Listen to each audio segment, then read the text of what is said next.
One of the challenges with fishing with hemp and tares is finding waters where the roach will accept them as a bait.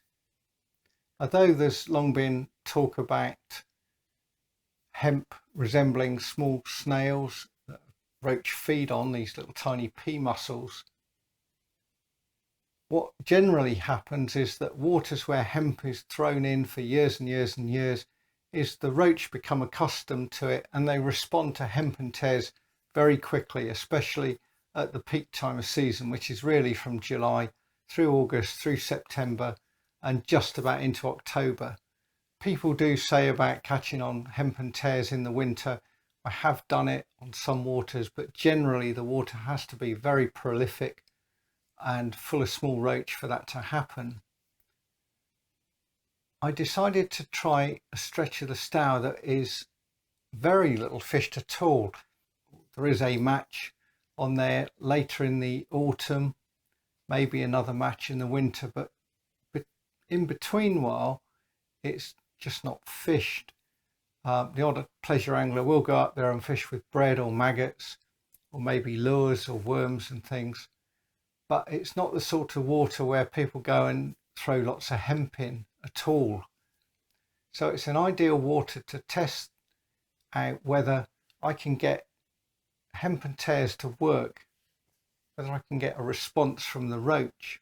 I know there's roach in there, so that's a good start.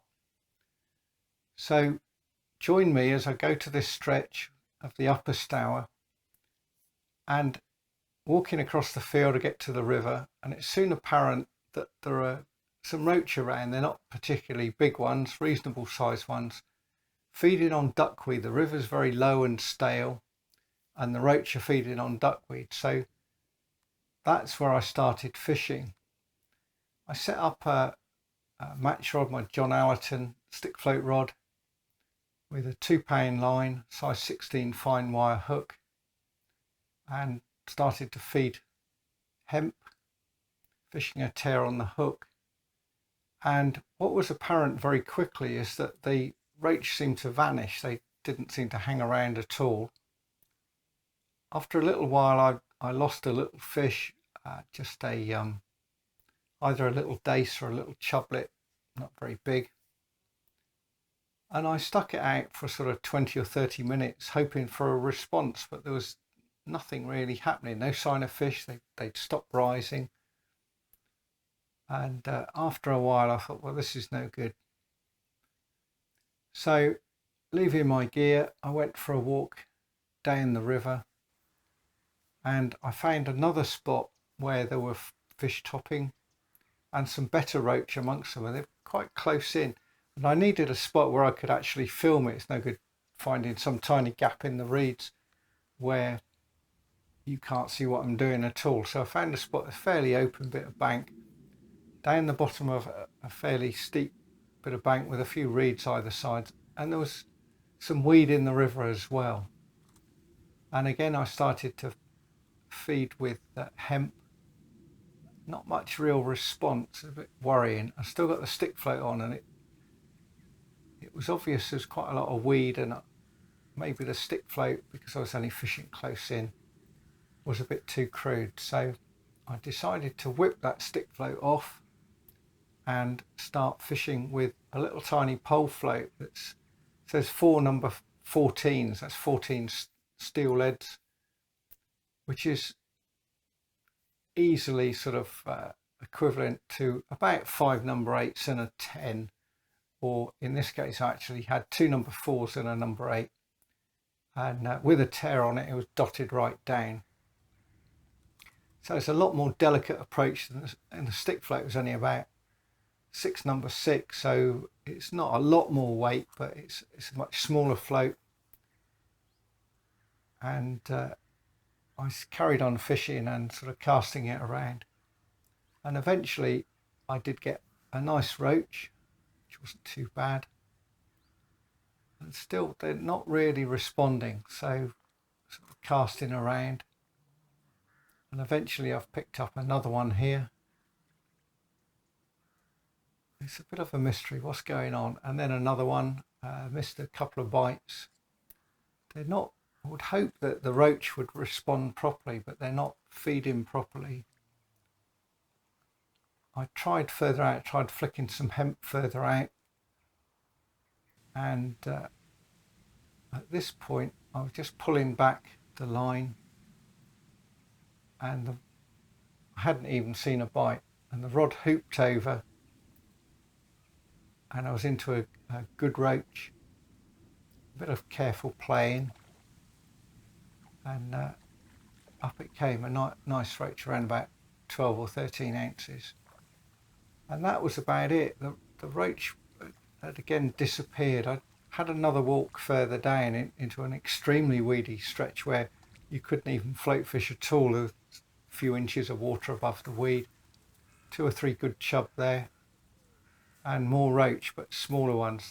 Ones around about 6 or 7 inches, scattered around. I have tried this approach before, 7 or 8 years ago, on a stretch that's not that far upriver, a couple of miles upriver, and in this case the roach weren't feeding on the weed. I knew there were plenty of roach in the swim, and I stuck at it, and in the end the roach came on hemp rather than tares.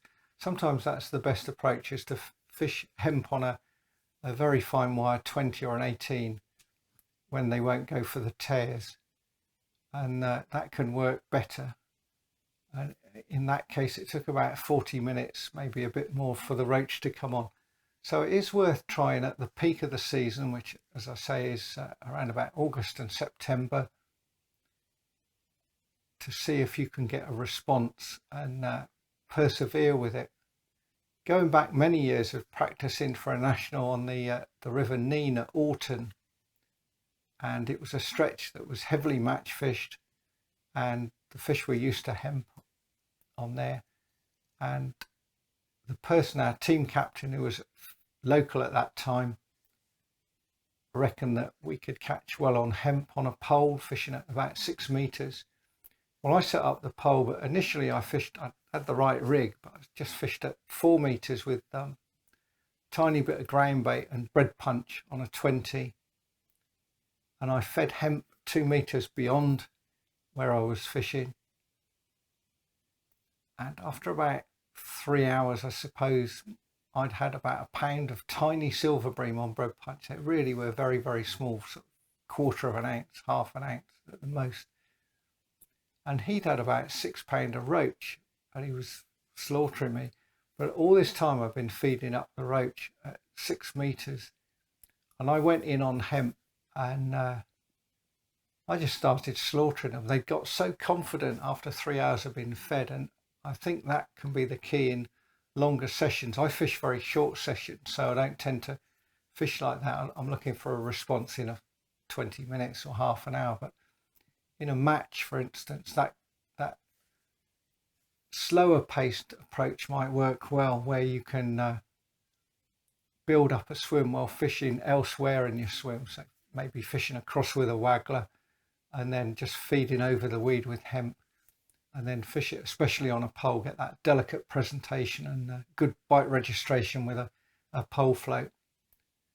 So more food for thought on hemp and tare fishing, and until next time, it's goodbye for now.